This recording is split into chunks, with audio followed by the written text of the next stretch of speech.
Assalamualaikum warahmatullahi wabarakatuh. Waalaikumsalam warahmatullahi wabarakatuh. Bismillahirrahmanirrahim. Alhamdulillahirabbil alamin wa bihi nasta'in ala umuri dunya waddin. Wassalatu wassalamu ala asyrofil mursalin sayyidina wa habibina wa maulana Muhammadin wa ala alihi wa sahbihi ajma'in. Rabbi shrah li sadri wa yassir li amri wahlul 'uqdatam min lisani yafqahu qawli. Amma ba'd. Bagaimana kabarnya? Alhamdulillah. Sehat semua ya? Alhamdulillah. Hari ini ada yang tidak berangkat Ada banyak atas nama Krishna. pada sakit apa gimana itu? Apa pada berangkat? Kurang rasa. Mantap ya. Semoga kalian yang hari ini bisa hadir dalam keadaan sehat walafiat. Ya. Amin. Dan terus diberi ilmu yang bertambah oleh Allah Subhanahu wa taala, ilmu yang bermanfaat dan barokah. Amin ya rabbal alamin. Baik, di pertemuan yang lalu, ya, sebelum kita masuk pada pembahasan yang kedua kita, di pertemuan kedua kita tentang kuliah fikih ini, yaitu sumber-sumber hukum Islam. Sedikit saya sampaikan materi yang sudah kita bahas di pertemuan yang lalu ya, bahwa pertemuan yang lalu itu kita sudah membahas tentang definisi daripada fikih ya, dan juga apa sih kaitannya fikih dengan syariah ya, itu sudah saya jelaskan, saya sudah apa perbedaannya ya, sudah saya jelaskan semua. Hari ini kita masuk pada pembahasan sumber-sumber hukum Islam. Oke. Sebelum saya menyampaikan, ada yang tahu nggak maksudnya sumber-sumber hukum Islam itu apa? Masih tahu? Acuan, sumber, acuan gitu ya. Oke. Nah, sebelum saya membahas lebih jauh, ini saya sampaikan ya deskripsi mata kuliah kita ini ya. Fikih. Mata kuliah ini membahas konsep dasar fikih meliputi hukum-hukum ibadah, muamalah dan munakahat secara teoritis dan praktis dengan berlandaskan Al-Quran, hadis, ijma dan qiyas. Jadi seperti yang sudah saya sampaikan di pertemuan yang lalu ya, bahwa mata kuliah kita ini, mata kuliah fikih ini, itu kita akan membahas tentang dasar fikih, konsep dasar fikih. Makanya nanti yang akan kita bahas itu ya fikih-fikih dasar, teorinya bagaimana, prakteknya bagaimana, ya nanti itu yang akan kita bahas. Namun sebelumnya, karena pembahasan konsep dasar fikih ini berlandaskan Al-Quran, hadis, ijma dan qiyas, makanya hari ini kita akan membahas tentang dasar-dasar tersebut, yaitu Al-Quran, hadis, ijma dan qiyas. Oke. Diharapkan setelah nanti kita mempelajari dasar-dasar qiyas ini, ya, kita akan nanti mahasiswa mau menjelaskan secara logis, sistematis dan kritis konsep-konsep dasar fikih meliputi ruang lingkup, ya, kemudian sumber hukum, kaidah, usuliyah serta penerapannya dalam bidang ibadah, muamalah dan munakahat sesuai dengan konteks keilmuan dan nilai humaniora. Terutama ini ya sumber hukum nih. Sampaiannya harapannya nanti mahasiswa itu tahu sumber hukumnya. Kemudian untuk materi hari ini harapannya mahasiswa mampu menjelaskan sumber-sumber hukum Islam, yaitu Al-Quran, hadis, ijma, qiyas, serta kedudukannya dalam penetapan hukum fikih, ibadah muamalah, fikih muamalah dan fikih munakahat. Ini harapan di pertemuan ini mahasiswa dapat menguasai sumber-sumber hukum Islam. Dasar-dasar hukum Islam, ya, dasar-dasar hukum Islam. Di sini disampaikan dasar-dasar hukum Islam adalah sumber atau landasan utama yang menjadi rujukan dalam menetapkan hukum-hukum Islam. Dari dasar inilah ulama dan fuqaha menggali hukum untuk menjawab berbagai permasalahan hidup manusia sesuai dengan syariat Allah SWT. Jadi kalau saya gambarkan hukum Islam itu kayak bangunan, ini bangunan. Semua aturan, semua hukum itu seperti bangunan. Nah, Al-Quran, hadis, kemudian ijma dan qiyas itu sebagai pondasinya. Jadi semua hukum Islam atau aturan-aturan syariat Islam itu semuanya berdiri di atas empat pondasi. Hanya kalau ada hukum Islam kok tidak atas dasar 4 pondasi itu, ya runtuh, tidak diterima. Ya, hanya harus berdiri di atas 4 pondasi. 4 pondasi itu adalah apa? Yang pertama Al-Quran, kemudian yang kedua sunnah, yang ketiga ijma, yang keempat ini harus dipakai dan ini merupakan mazhabnya Ahlus Sunnah wal Jamaah. Kenapa kok kita memakai mazhabnya Imam Syafi'i? Kenapa kita memakai mazhabnya Imam Maliki, ya Imam Malik bin Anas, kemudian mazhabnya Imam Ahmad bin Hanbal, mazhabnya Imam Abu Hanifah? Karena mereka itu merupakan orang-orang yang berfaham Ahlus Sunnah wal Jamaah, di mana konsep fikih yang mereka bangun itu di atas 4 pondasi ini, yaitu Al-Quran, Sunnah atau hadis, yang kemudian yang ketiga adalah ijma, yang keempat adalah qiyas. Baik, kita bahas satu-satu. Yang pertama Al-Quran. Apa itu Al-Quran?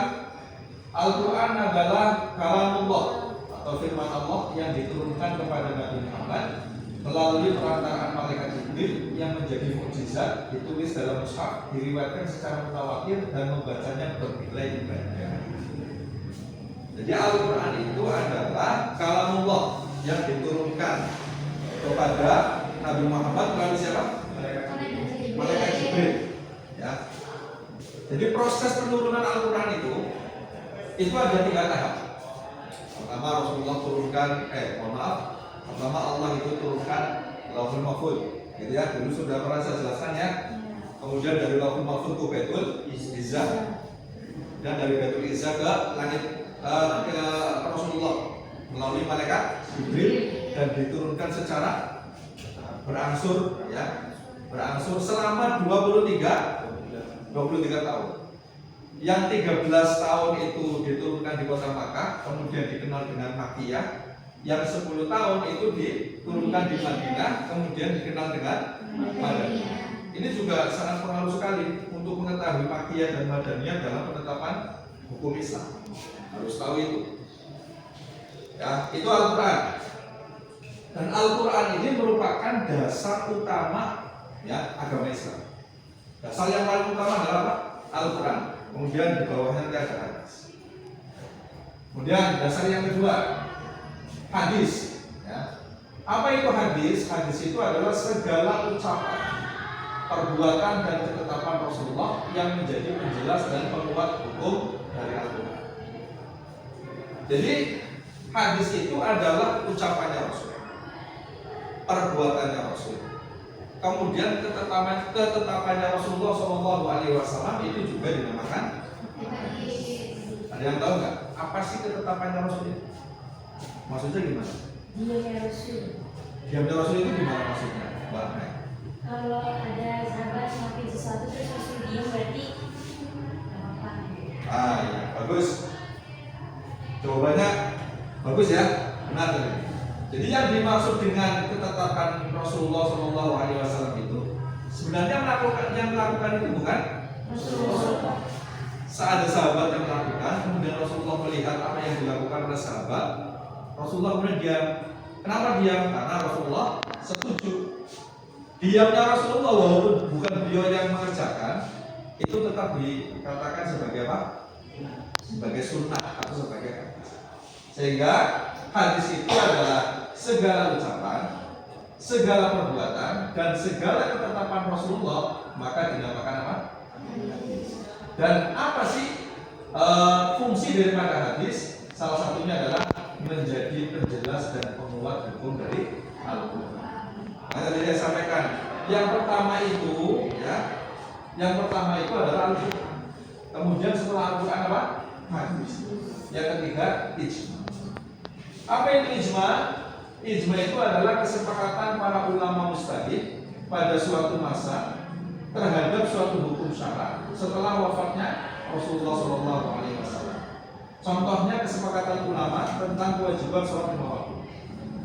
Jadi gampangannya begini, Ijma itu intinya kesepakatan ulama.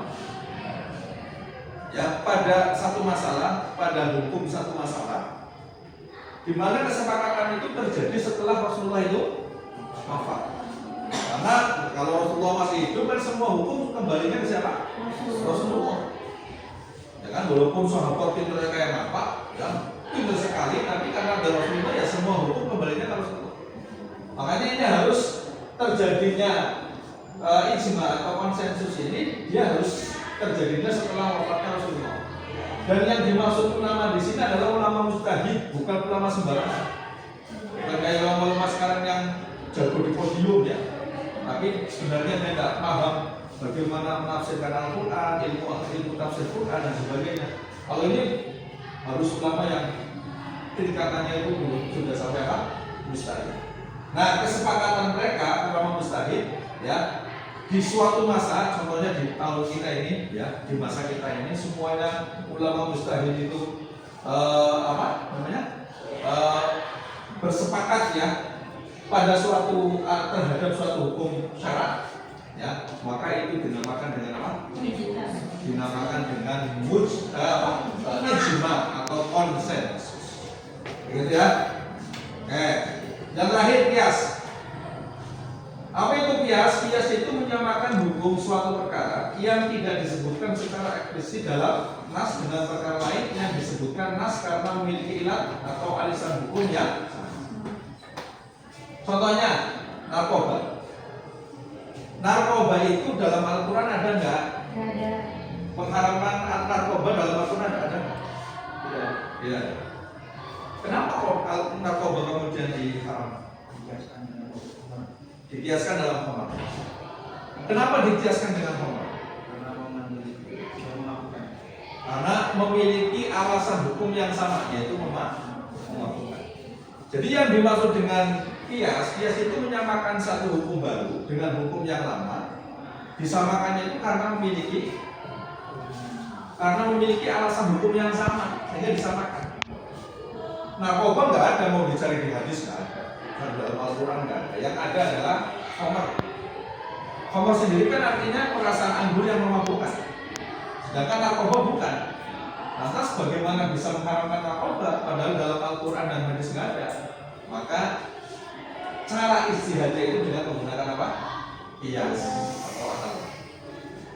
Ya. Nah, jadi intinya ya saya simpulkan bahwa semua hukum ya Islam, hukum fikih itu bermuara atau semuanya itu bersumber dari 4 sumber ini. Semuanya itu harus berdiri di atas 4 pondasi ini, yaitu satu apa? Al-Quran, yang kedua hadis, yang ketiga ijma, yang keempat adalah qiyas. Bisa dipahami? Kesimpulannya,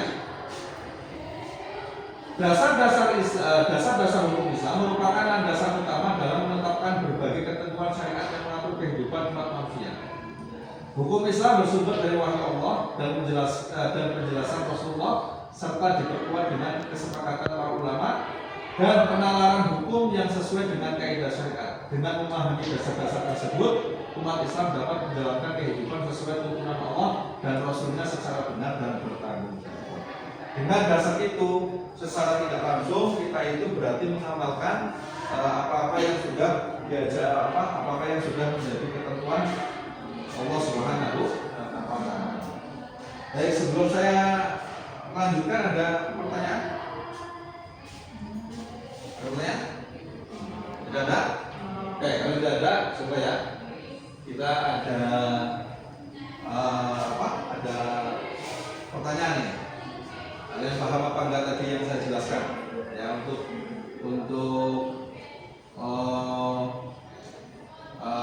untuk mengetes paham apa enggak? Nih, saya ada pertanyaan. Pertanyaannya jadi ya, dasar apakah yang mengharamkan sabu-sabu? Yang bisa jawab? Al-Quran. Ya Pak. Apa? Apa kan kalau di Al-Quran ada yang mengharamkan khamar. Ya. Khamar kan memabukkan. Ya. Kan sabu-sabu sama kayak memabukkan, makanya jadinya haram. Berarti cara istihadnya dengan apa itu? Kias. Kias. Kenapa? Yes. Kias. Jadi kenapa sabu-sabu diharamkan padahal dalam Al-Quran nggak ada? Ya nggak? Dalam sunnah atau hadis nggak ada. Kenapa diharamkan? Karena dikiaskan atau dianalogikan dengan khomer. Di mana khomer itu dengan jelas disebutkan dalam Al-Quran dan hadis. Sudah paham ya? Oke. Terima kasih atas perhatiannya. Semoga bisa dipaham ya dan bisa dipraktekkan ya. Dan ini juga penting sekali diketahui ketika mempelajari empat mazhab fikih, empat mazhab penting sekali. Terutama di masalah kias atau analogi itu banyak mereka yang menggunakan. Begitu ya? Allah di pertemuan berikutnya kita akan membahas tentang fikih tohar. Ya, setelah ini kita masuk ke pembahasan fikih tohar. Baik, dari saya cukup sekian karena sudah tidak ada pertanyaan. Saya akhiri, Allahumma waffiq ila aqwamit thoriq. Wassalamualaikum warahmatullahi wabarakatuh.